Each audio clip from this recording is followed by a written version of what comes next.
Right, it's Monday morning and I'm making a start on the brakes. I've jacked it up using the triangular bit you're meant to on the back of the car. Now the brake pipe, I've just disconnected it. It bolts on there and it's a 10mm head. I've clamped the brake pipe off so I don't lose the fluid. I'm taking the calipers off because I'm going to repaint them. So these appear to be 12mm, these two bolts, and the one on the carrier is probably a 14 or a 15. That's a 15, but these are a 12, so I've got to go and find a 12mm spanner.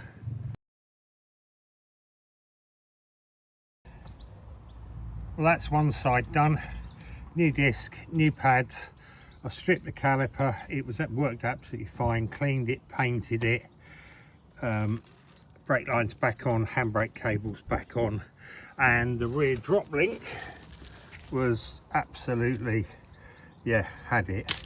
So put a nice new drop link on it as well, which weren't dear. They were only about 27 quid for a pair. So that corner's all done. 3 corners to do. Up all the garage, got a bit of space in here, so now I can get the Jag in, but I can't get it in yet because the other day when I did the brakes on the front passenger side, I fitted the new discs and pads and I painted the caliper. Unfortunately, it was chucking it down with rain when I finished, so I didn't get round to bleeding it. So before I can move it in the garage, got to bleed the brakes and get a bit of pressure up on them.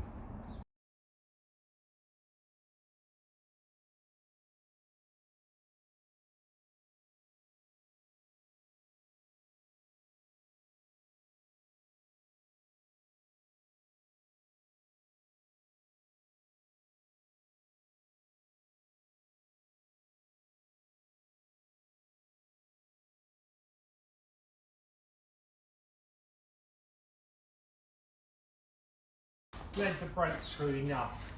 It's not perfect doing it like that on your own, but it's okay. I've got a pedal, so it's good enough for the moment for me to get it in the workshop, and then I'll bleed them again properly once it's in the workshop and jacked up.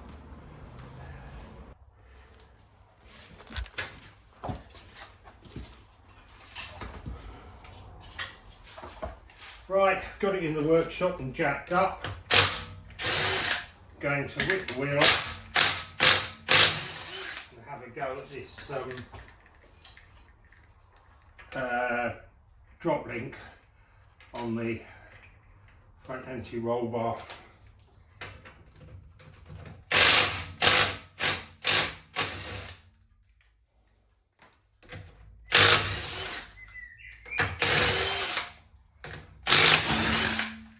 Got it supported on axle stands. It just fits in the workshop, but I have to walk around the back of it because there's no room at the front.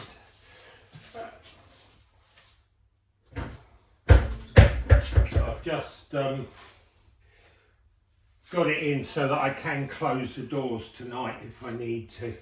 Right, these are going to need a good wire brush.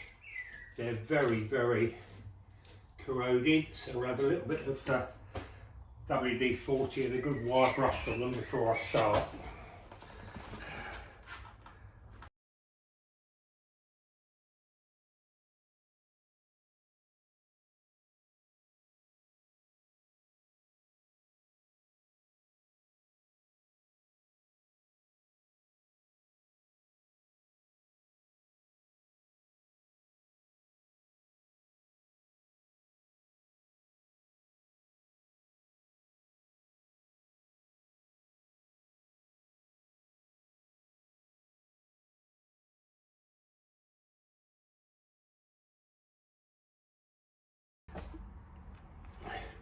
Right, I've done all the front offside, removed the caliper and the brackets, fitted new brake pads, new discs, calipers all cleaned up and painted, it's back there. The track rod end, the rubber had gone on it completely and the bush is just starting to go. So I fitted a new track rod end, and the drop link on this side, same again, it had all pretty much gone, so it's got a new drop link on there as well. So disc, pads, drop link, track rod end, and the caliper's all been stripped. It's been checked over, it's completely fine. So the caliper's just been painted, and then it's got to go back on again. Caliper's back on, just got to pop the two 12mm bolts, top and bottom, and whip those up, and it's done. I've bled it all through already. It's got all new brake fluid in it. So I just need a 12mm spanner, do these two up again, and then I'll go around to the other side, show you what I've done on there. Last job to do is the track rod end on this side, which, as you can see, has had it. Now I found it's much easier to do if you take the caliper off, because that nut's behind the caliper.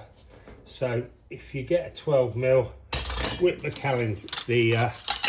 caliper off, it makes it a lot easier to do the job. So we'll just get this nut off, which isn't that easy. These have got a very strange sized fitting on here. It appears to be about 6.5mm. A 7mm won't fit on it.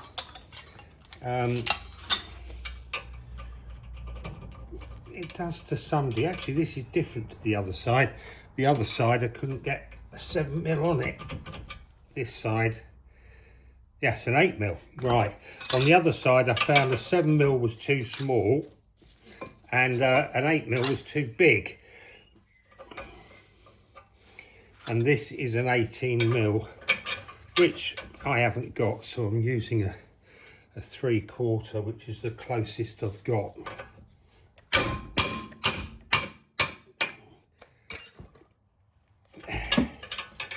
Now, if it's gripping to the, no, it's turning.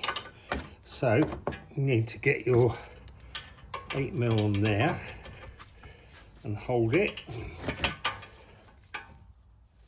and then you can undo it. Once you get a bit of rhythm going, you can do it like this. And as you can see, it's not gripping in the bottom, so I'm not going to have a big problem having to split the ball joint, because it's got no grip to it.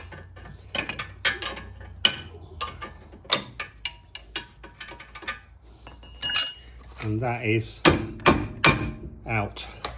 Now, the fun bit, oh, this one feels a bit loose.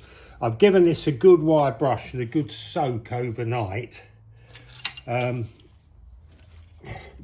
thread only goes part way up. Now, which way we're going to go? That way, so we want it to jam on there. So we're going to put that on the, get that underneath there. Oh, I'm going the wrong way. This one, unbelievably, is just going to screw off. The other side, I had to put a lot of heat on it to get it off. I had to heat it up with a blowtorch for about 10 minutes before it would come off. This side, unbelievably, it's been soaking. I know people say WD-40 isn't a penetrating fluid, but it seems to work. You spray it on, you can see the rust coming off. It is a rust remover. And this one is unbelievable, just screwing off beautiful. Obviously, when this job's done, the tracking will need checking. I undid the lock nut 3 turns. I'm going to screw it on and put the lock nut back so it's 3 turns. I can't believe how easy this is coming off. I should have filmed the other side. The other side took me about 20 minutes of heating and twisting to get it to come off. That makes it look like a really easy job. I'm just going to put a bit of WD-40 in the thread on there and a bit on there. And we'll try and screw this one back on. Now these are slightly different the way they're made, in that this bit is longer, so it means the thread doesn't come out the end. So it's a better idea because the thread doesn't hang out the end and go all rusty and manky. This one, the thread literally just comes up to the end of it. So it's a much better idea.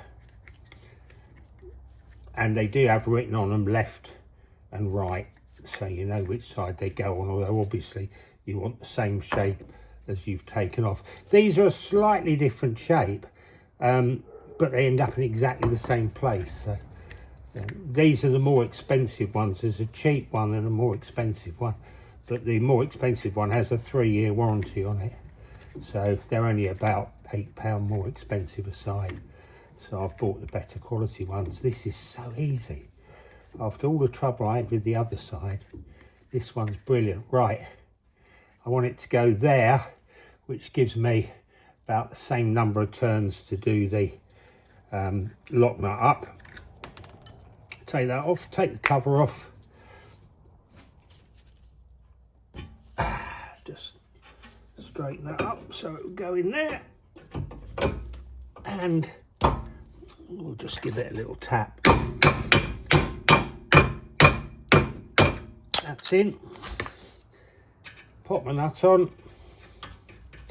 Well, there you go. Easiest job in the world, folks, if you've not done it before. Absolute doddle. Pop it on.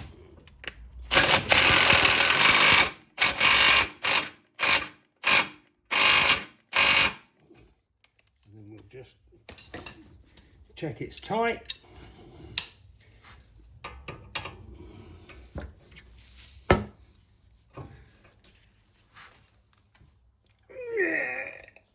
That's it. That's not coming off. Now we've got to do the lock nut back up. That's a bit stiff. It's a 23mm lock nut. Just whip that back up. Now obviously, as I said, he's going to have the tracking done. So I'll just nip it up. Someone's going to have it off in the next few days to check the tracking, because I haven't got the gear for that. We'll pop the caliper back on. Just make sure the disc is fitted properly and the pads are fitted properly. That's it. Make sure you've got the sliders turned the right way so that the caliper locks into them. And then these have a flat edge on them, so when you're doing the nut up they don't turn. And just get that so it lines up. That's it. Same with the top one.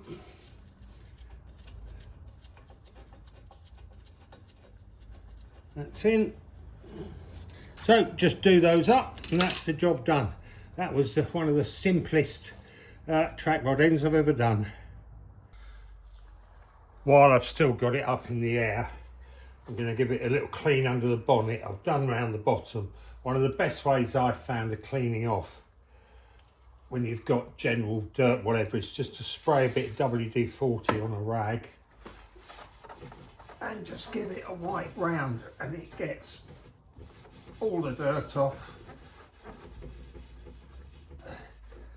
quite quickly and leaves you with a slightly oily surface, but you can give that a wipe over with another cloth afterwards, and it really does get all the dirt off, and you end up with a nice clean surface. So it doesn't take long to work your way round the bonnet to all the edges.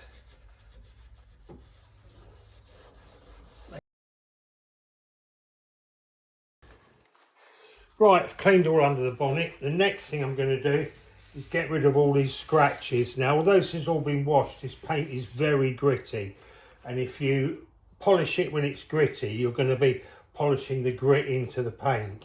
So what you need is clay bar, and what you do with it is you get hold of a lump of it you stretch it out, work it about a bit, and then you rub it over. You spray a bit of liquid on the panel, a little bit of the stuff that comes with the clay bar kit, which in this case is Quick Mist and White Detailer, which if you smell it doesn't smell of anything, and I think it's basically just water. And you wipe it over with the clay bar, and the clay bar ends up filthy dirty and your paint ends up lovely and smooth. The only thing is, this isn't clay bar.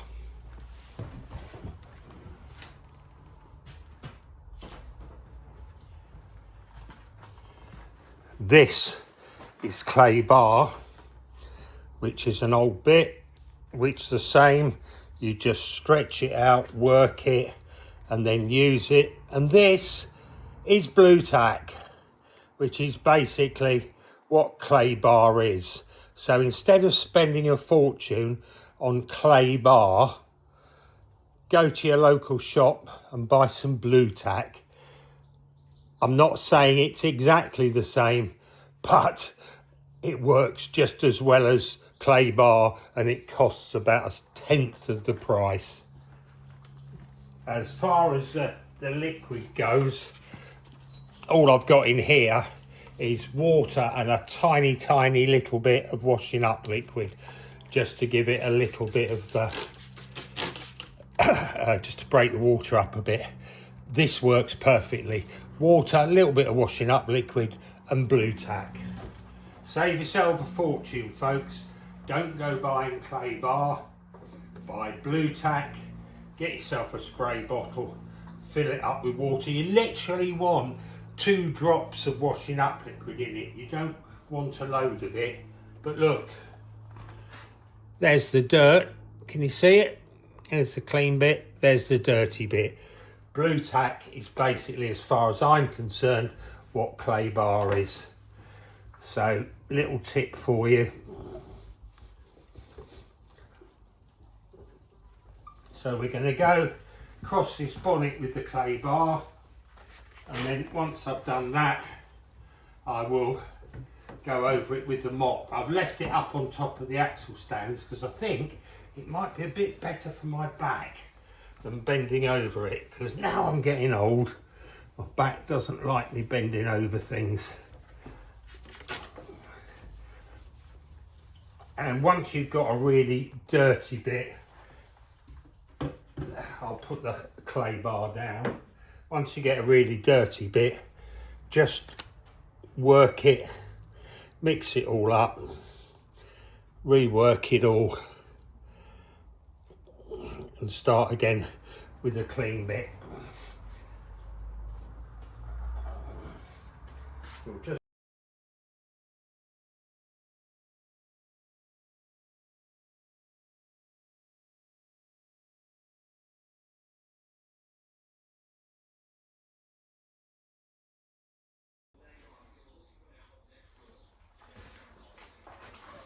right, nearly there with this car.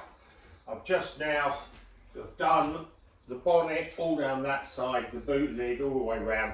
I've just got this side to do now, so I'm just going to clay bar, blue tack this side, polish this side, and then I've just got to wipe round the door shuts and stuff, and it's going off its MOT this afternoon. So hopefully it'll pass. We'll soon find out.